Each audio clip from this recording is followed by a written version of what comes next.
శ్రీమాత్రే నమః.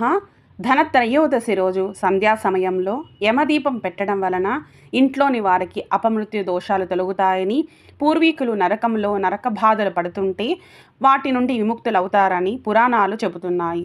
యమదీపం వైశిష్టం గురించి పురాణ కథ వింటే మీకు పూర్తి అవగాహన వస్తుంది. ఛానల్ నేమ్ కింద కనిపిస్తున్న లింక్లో ఉంది, చూడండి. ఇక యమదీపం ఎలా పెట్టాలంటే, ధనత్రయోదశి రోజు సాయం సంధ్యా సమయంలో సుమారు 6:30 గంటలకు అటు ఇటుగా వెలిగించాలి. గుమ్మానికి ఇరువైపులా దక్షిణముఖం దీపం ఉండేటట్లుగా పెట్టాలి.